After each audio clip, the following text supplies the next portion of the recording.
Good afternoon, I'm Catherine Muldoon, and you're watching MediaPlex Live at 1.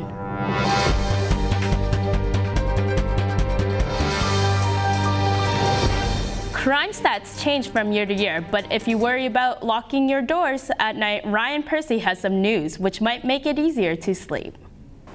Last week, Windsor's Bruce Avenue was the scene of a 10-hour standoff between police and a suspect barricaded inside a home. When he was finally in police custody, the Windsor man was charged with assault. But just how common are violent crimes in the city? Every year, the Windsor Police Service releases its Crime Clock, a public record of all police incidents. While Crime Clock data is only available at year-end, police have another answer for those interested in the safety of their neighborhoods. City Protect is a web app Windsor services use to show where various incidents take place. Each red dot on the map is a location of one or more violent crimes.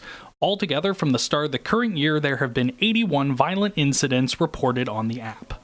6 were robberies, 8 were sexual offenses, and the rest fell under assault. This puts the rate of one crime roughly every 11 hours, almost 70% lower than the yearly average in 2018. The data to compare to last year's total is still coming. And I know at the next board meeting, which is February 27th, they'll be presenting the year-end stats for 2019. Now that it's cold out, people spend more time hunkering down indoors, which raises the question if weather or possibly other factors are affecting the violent crime rate. In their 2018 report on crime stats, Stats Canada stated there could be a number of factors that play into the reported numbers. The latest cycle of the General Social Survey on Canadian safety indicated that about 1/3 of crimes are reported to police. Differences between individual police services can also have an effect on police-reported crime. And third, and more broadly, social and economic factors can influence the volume of crime. However, if the numbers continue at this pace in Windsor, this could be the lowest year for crime in over a decade. For MediaPlex News, I'm Ryan Percy.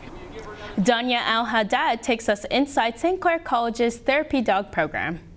In the midst of midterm assignments and exams, St. Clair College is offering a therapeutic solution for its students, says Gregory Lowry, mental health educator and counselor. Why it's therapy dogs? Because it's been proven, we know there's studies that done that just the act of petting an animal, petting a dog can bring our anxiety levels down and can release those endorphins, those happy chemicals in our brain that make us feel better. But does the service have an adverse reaction to the dogs? When they're at their homes, they can be their usual selves, but they all understand here that they're working. And so they cannot show any sign of anything. We've had people in this is called the Student Life Center, knock over tables and chairs, and all they do is look at the noise. They can't react. Life as a student can be rough. Fortunately, St. Clair College provides this service every week on Wednesday from 11:30 to 12:30 during the school year. My name is Danielle Haddad, reporting from MediaPlex News. Back to you in the studio. Hockey takes center stage in this edition of the End-to-End Sports with Sierra Ross. In hockey this week, perhaps the most talked about story is the top seed Boston Bruins losing 3-1 to the last place Detroit Red Wings.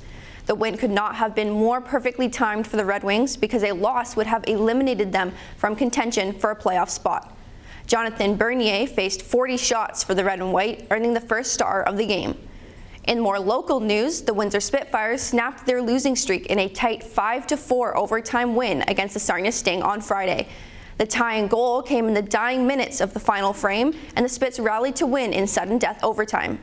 The excitement was short-lived, though, as Sarnia returned the favor Saturday with a 7-4 blowout win in front of Windsor's hometown crowd. The Spits look to reignite the fire against the Peterborough Petes on Thursday. That's your end-to-end report for the week. For MediaPlex News, I'm Sierra Ross. Are you interested in checking out what we have to offer? Join us March 21st for the college-wide open house from 10 a.m. to 1 p.m. Take tour, meet faculty and students, learn about student services, explore financial aid options, plus win great prizes.